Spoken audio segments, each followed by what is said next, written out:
সকলোকে স্বাগতম জনাইছোঁ মোৰ ইউটিউব চেনেল ষ্টক অফ মেমৰিজলৈ আৰু আপোনালোকক আজি প্ৰথমতে ইংৰাজী নৱবৰ্ষৰ সকলোকে শুভেচ্ছা জ্ঞাপন কৰিছোঁ 2022 বৰ্ষটো সকলোৰে সুখৰ হওক আনন্দৰ হওক আৰু আজি যিহেতু নৱবৰ্ষৰ প্ৰথমটো দিন গতিকে দেৰগাঁৱৰ ঐতিহ্যমণ্ডিত খনিকৰপুথি নামঘৰলৈ মই যাবলৈ ওলাইছোঁ আপোনালোকে সকলোৱে ইতিমধ্যে জানেই গতিকে বছৰটো যাতে সকলোৰে বাবে সুখৰ হওক ভালৰ হওক মোৰ নিজৰ যাতে যিখিনি মনোকামনা আছে সেইখিনি পূৰণ হওক সেইখিনি আশাৰে যাতে সকলোবোৰ ভালেৰে থাকে এই বছৰটোত সেইখিনি আশা লৈ পেলাই নামঘৰলৈ যাবলৈ ওলাইছোঁ ব্লগটো ষ্টাৰ্ট কৰিছোঁ বাকীখিনি আপোনালোকক দেখুৱাই থাকিম আৰু মোৰ লগত আহিছে কুকি আমি দুয়োজনী একেলগে নামঘৰলৈ যাম এয়া হৈছে কুকি নমস্কাৰ মই কুকি আৰু সকলো ইংৰাজী নৱবৰ্ষৰ বহুত ভগৱানলৈ যাছিলোঁ সকলো ভালে থাকক কুশলে থাকক আৰু আপোনালোকে যদি মোৰ চেনেলটো ছাবস্ক্ৰাইব কৰা নাই তেতিয়াহ'লে ছাবস্ক্ৰাইব কৰিব আৰু ভিডিঅ'টো সম্পূৰ্ণকৈ চাই থাকিব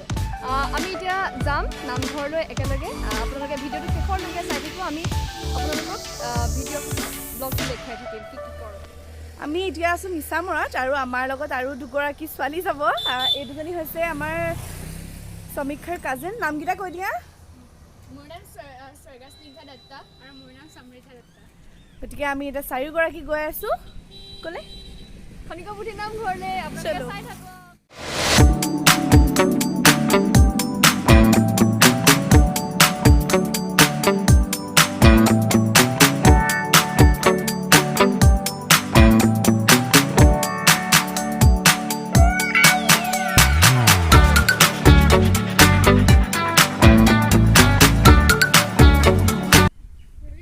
নামঘৰৰ গেট পাই গ'লোহি আৰু এইফালেদি সোমাই যাব লাগিব খনিকৰপুথি নামঘৰলৈ গতিকে আহক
খনিকৰপুথি নামঘৰ ভাগৰ বিষয়ে আচলতে অসমৰ বিভিন্ন প্ৰান্তত সকলোৱে জানে এটা চৰ্চিত বিষয় সকলোৰে বাবে গতিকে যিসকলে নাজানে সেইসকলক আমি জনাব বিচাৰিছোঁ আৰু এই নামঘৰ ভাগৰ লগতে ওতঃপ্ৰোতভাৱে জড়িত এজন বৰ্তা বহুতৰে বাবে এই মুখখন চিনাকি আচলতে বৰ্তাৰ গতিকে বৰ্তাৰ পৰা আমি কিছু কথা জানিম আপোনালোকেও জানিব পাৰিব ভৱেশ বৰুৱা মই পৰিচালনা কমিটিৰ সভাপতি হিচাপত আছোঁ এই নামঘৰ ভাগৰ এয়া হ'ল খনিকৰৰ পুথি নামঘৰ এইটো খনিকৰ গাঁৱতে অৱস্থিত কাৰণে আৰু পুথি দুভাগ ইয়াতেই থাকে কাৰণে এইটো খনিকৰৰ পুথি নামঘৰ বুলি কয় এই পুথি দুভাগী আমাৰ ইয়ালৈ অহাৰ প্ৰায় মানৰ আক্ৰমণৰ সময়তে মানে লৈ আহিছিল ইয়ালৈ আৰু আমাৰ উপৰিপুৰুষৰ হাতত এই পুথিভাগ দিছিল তেতিয়াৰ পৰা আমাৰ উপৰিপুৰুষসকলে তাক লালন পালন কৰি আছে বৰ্তমানে ৰাইজৰ মাজত ই প্ৰচাৰ হৈছে আৰু ইয়ালৈ এই নামঘৰ ভাগিলৈ প্ৰতিদিনেই ভক্তসকলৰ আগমন হয়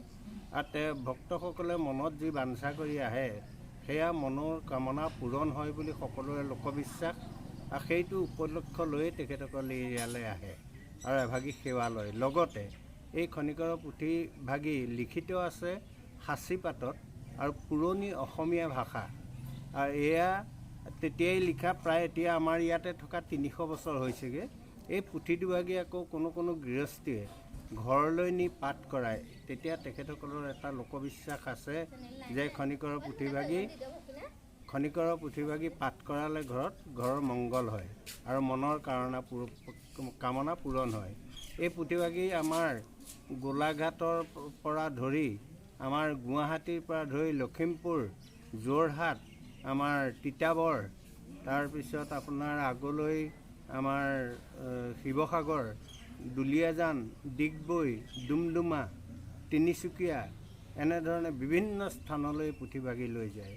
এই পুথিভাগি কোনো লোকে যদি মনতে ভাবে যে আমাৰ গৃহলৈ পুথিভাগি নিম, তেতিয়াহ'লে প্ৰায় এবছৰৰ আগতে পুথিভাগি বুক কৰিব লাগিব, নহ'লে ঠাউকতে বিচাৰিলে পুথিভাগি নাপায়। আৰু সেইটো পৰম্পৰাই এতিয়ালৈকে চলি আছে। আৰু ইয়াতো আমাৰ নামঘৰ ভাগিটো সদায় ভক্তসকলৰ আগমন হয়। তেখেতসকলেও আহি ইয়াতে শৰাই সঁফুৰা আগবঢ়াই নিজৰ মনৰ ভাৱ পূৰণৰ হেতু সেৱা ভাগি লগায়। এয়াই হ'ল খনিকৰৰ পুথি নামঘৰ। ধন্যবাদ আপোনাক। নমস্কাৰ। নামঘৰৰ পৰা আহিলোঁ আৰু ফাইনেলি এতিয়া ঘৰ পালোহি। যথেষ্টখিনি ভাল লাগিলে। আজি বছৰৰ প্ৰথমটো দিনত নামঘৰৰ আধ্যাত্মিক পৰিৱেশত পালোঁ। নিজৰ আশা আকাংক্ষাখিনি প্ৰাৰ্থনা কৰি থৈ আহিছোঁ আৰু সকলোৰে বাবে প্ৰাৰ্থনা জনাইছোঁ যাতে সকলো ভালেৰে থাকক। আৰু ব্লগটো সম্পূৰ্ণকৈ চোৱাৰ বাবে সকলোকে মোক ধন্যবাদ জনাইছোঁ। শেষত পুনৰবাৰ ইংৰাজী নৱবৰ্ষৰ শুভেচ্ছা জ্ঞাপন কৰিছোঁ। সকলো ভালেৰে থাকক, সুখেৰে থাকক, শান্তিত থাকক। Bye bye.